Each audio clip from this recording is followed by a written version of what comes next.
Sakit jantung mendadak bisa dialami oleh siapa saja. Penyakit the silent killer ini bahkan bisa menyerang di usia muda.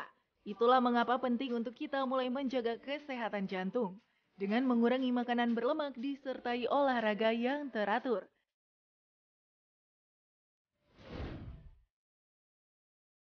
Selain itu penting untuk kita melakukan pengecekan rutin terutama organ jantung. Dengan cara inilah kita bisa mendeteksi secara dini gangguan yang ada pada jantung kita. Jantung orang dewasa umumnya berdetak antara 60 hingga 100 denyut per menitnya. Selain itu pengecekan tensi darah juga tak kalah penting kita lakukan ya, agar terhindar dari penyakit hipertensi ataupun stroke. Namun bagaimana cara melakukan pengecekannya ya?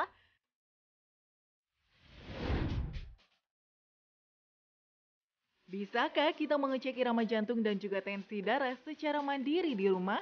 Berikut simak jawabannya bersama dokter di Studio Hidup Sehat hari ini.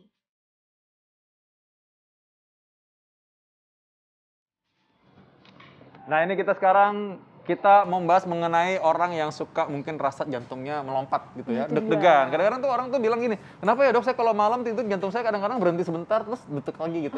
Serem juga Iya, ya. atau kadang-kadang Iya, mungkin iya, ngerasa detak jantungnya lebih cepat gitu. Yes, Nah, benar itu kan juga banget. sering. Itu sering banget kan kita kadang kalau misalnya lagi tidur juga itu emang sering kayak kok ini kayak ada perubahan irama jantung. Tapi kalau tidur itu emang normal ya dokter ya? Kita ada merasa perubahan irama jantung. Harusnya kalau tidur, kita memang biasanya sih ya nggak terlalu perhatikan kalau tidak ada yang serius ya. Iya, Tapi iya. memang kadang-kadang kalau tidur itu kita lebih perhatian karena kan sepi, nggak ada Oh, siapa-siapa. iya benar-benar. Tidur kadang-kadang juga orang posisinya begini misalkan, detak jantungnya jadi dia kerasa banget gitu. Ya, Iya. atau misalnya karena dia lagi sendirian, tiba-tiba dia ngerasa kok detak jantungnya lebih kedengeran gitu kan. Nah, Oke, itu ya sebabnya ya. Nah dokter, dari tadi kan dokter kan kayak megangan denyut nadi terus ya, Oh, udah iya, iya. ngajarin Nah, iya. gimana caranya kita cek irama jantung. Tapi ini ada fakta dan mitos nih dokter.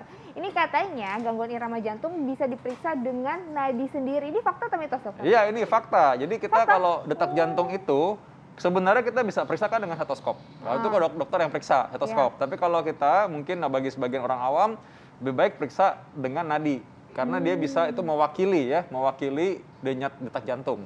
Tidak selalu sama karena pada orang-orang dengan gangguan irama jantung kadang detak jantungnya lebih cepat dan irama nadinya itu lebih lambat. Itu namanya atrial fibrilasi. Kalau itu yang terjadi detak jantungnya lebih cepat, denyut nadi lebih lambat, itu biasanya risiko stroke. Oh gitu. Ya karena itu kita bisa ukur kalau misalkan bukan dokter, dokter kan pakai stetoskop, dengarnya di dada. Tapi kalau orang awam bisa dengan namanya meraba nadi sendiri. Meraba nadi Nah sendiri. caranya demikian nih. Oh, gimana Coba sih nih cara tangan dengerin? kanan ya, tangan Oh, kanan tangan diangkat kanan. dulu ya. Hah? Lalu tangan kirinya itu pakai 3 jari, telunjuk, jari tengah, jari manis. Lalu ditekan di bagian yang ada jempolnya nih, lihat nih. Ini yang ada jempol, ini bagian sini pergelangan tangan, raba pakai 3 jari, ditekan. Nah, coba kerasa nggak detak iya. jantungnya masih ada apa nggak? Terasa Masih masih ada ya? dokter. Kalau nggak ada aduh. Iya. Nah, jadi ini sebenarnya kalau orang yang ahli banget, 1 atau 2 aja bisa keraba. Oke. Tapi ini dengan 3, ini mempermudah. Iya, Kerasa iya, ya? iya. Ah, berasa. Berasa Dok, ya? Ini kan berasa deg gitu. Iya, Tapi berasa kalau kan? orang Nah. yang agak gemuk, Iya. kadang kan kayak susah Memang nyarinya. lebih susah biasanya. Tapi dengan kita menekan lebih kencang sih biasanya sih kita lebih kerasa lagi. Lebih berasa lagi. Iya. Oke. Nah. Nah, dokter ada tempat lain nggak? Ada juga nih yang ngajarin katanya di leher di sini. Iya, ya? Di benar mana sih? bisa. Aku lupa deh. Benar, di leher bisa emang. Oh, bisa Kan ya? kalau kita dulu udah pernah di episode sebelumnya Hidup Sehat kita belajar bagaimana cara mengenali orang yang kalau henti jantung. Oh iya. Nah, kalau orang yang terlatih dia raba di leher bisa. Tapi bagi orang awam itu lebih sulit. Yang di leher itu biasanya yang orang terlatih, dia lebih mudah merabanya. Iya. Ya, walaupun memang tentu saja bagi orang awam juga bisa aja dia raba ya. Oke. Nah, dokter nih coba ya kita raba ya. Ini kan berasa nih ada rasa Iya. deg gitu dokter. Nah, ini yang normal tuh temponya harusnya gimana dokter? Nah, harusnya temponya itu kira-kira 60 sampai 100 kali per menit. Per menit? Ya, normalnya segitu. Walaupun bagi orang yang berolahraga aerobik lebih sering, misalnya 50-an kali per menit itu juga normal aja, nggak apa-apa. Bagi mereka yang rutin olahraga yang aerobik, maka detak jantung 50-an kali per menit itu standar buat mereka. Tapi buat orang-orang secara umum, itu sehatnya kira-kira 60 sampai 70. 60 sampai 70. 70, iya. Nah, orang-orang yang mungkin nggak malas gerak, ya, orang-orang yang obesitas atau kegemukan, atau orang-orang yang punya penyakit jantung misalnya, kadang-kadang dia 90 kali per menit. Itu Lebih cepat, dokter? Iya, itu lebih cepat. Memang biasanya dikira itu normal nggak? Ya jawaban kita memang masih dalam kisaran normal. Tapi sebenarnya kalau segitu kurang bagus. Sebenarnya lebih bagus kalau dia 70-an gitu misalnya. Nah, jadi kita taunya dari mana? Dari sini kita raba. Tadi sekali lagi ya, nih tangan kanan kita, lihat jari yang ada jempolnya nih, jari jempol ya. Lalu kita tekan di pergelangan tangan di jari jempol tersebut ya, di pergelangan tangannya. Nah, kita raba ini mewakili detak jantung nih Oh, itu sebenarnya. mewakili detak jantung. Iya. Tapi sebenarnya denyut nadi dengan detak jantung itu sama nggak sih dokter? Ritmenya tuh bersamaan atau nggak sebenarnya? Sehatnya sama mestinya, normalnya itu harus sama. Harusnya sama. Iya. Tadinya nggak sama kalau kondisi? Ada yang nggak sama kalau dalam kondisi misalnya atrial fibrilasi. Itu namanya gangguan irama jantung atau korslet jantung lah gampangnya gitu.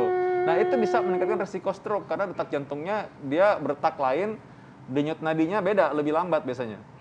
Serem ya dokter ya. Tapi kalau misalnya sampai ada yang kondisi seperti itu, gangguan denyut tadi irama jantung, itu masih bisa mendeteknya lewat denyut nadi bisa? Iya, kita bisa mendeteksi kalau ini ada yang lain, tapi kita pastikan lagi dengan pemeriksaan listrik jantung atau Stetoskop ya? EKG. Oh, EKG EKG. ya, listrik jantung. Oke. Karena mau tahu, jadi irama jantung itu seperti orang genrenya, musiknya apa gitu.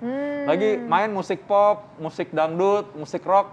Kadang-kadang orang kalau lagi iramanya sama-sama musik rock nih ya, kalau dia agak cepat atau agak lambat temponya itu masih kadang-kadang masih oke lah, masih nggak apa-apa ya. Iya. Karena soalnya kan iramanya sama nih. Iya. Coba bayangin nih, kita lagi nonton di panggung ada orang nyanyi musik rock gitu. Musiknya siapa misalnya bagus gitu tetap. Kencang. Nah, tapi kalau misalnya tiba-tiba berubah jadi dangdut kan aneh gitu. Nah, itulah kalau kita katakan korslet jantung atau iramanya berubah. Oh, seperti itu ya, makanya penggambarannya kayak gitu. Iya. Nah dokter, gimana kalau misalnya abis minum kopi? Minum kopi itu biasanya bisa bikin deg-degan atau lebih cepat irama jantung nggak sih? Itu benar nggak sih? Iya benar, kalau kita minum kopi itu memang tentu akan mempercepat irama jantung. Oh. Makanya tensi juga, tekanan darah juga biasanya agak naik. Oh, tapi bahaya nggak dokter? Dan seberapa banyak gitu? Harus diwaspadai enggak. nggak tuh? Oke, minum kopi itu tidak berbahaya buat jantung. Itu dulu ya. Bagi penggemar kopi boleh bersorak dulu. Yeay. Ternyata nggak bahaya ya. Karena kopi itu justru sebenarnya kalau 2 sampai 3 cangkir sehari malah bagus tuh buat jantung. Nah, yang bikin bagusnya? ya, karena bagus itu karena dia bisa membuat sirkulasi jantung lebih lancar, lebih kuat. Oh, Nah, oke. yang bahaya justru karena kalau misalkan orang minum kopi berlebihan atau dia tidak cocok sama kopi. Ada orang kan nggak cocok sama kopi Iya, gitu. iya, Dia iya. nggak jodoh aja sama kopi maksudnya. Ya.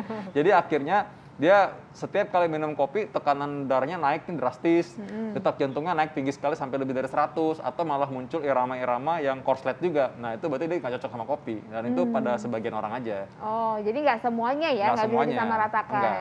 Oke dokter, tipsnya apa nih dokter untuk mencek irama jantung secara mandiri di rumah seperti apa? Nah, baik, ini penting sekali bagi Anda yang memang mungkin ya belum pernah cek irama jantung, Anda boleh cek sendiri juga di rumah. Anda bisa cek dalam ruangan yang tenang, Anda dalam posisi yang tenang, boleh duduk. Biasanya 5 menit Anda duduk dulu dan Anda hindari konsumsi kopi selama 30 menit supaya tahu irama jantung Anda seperti apa tadinya.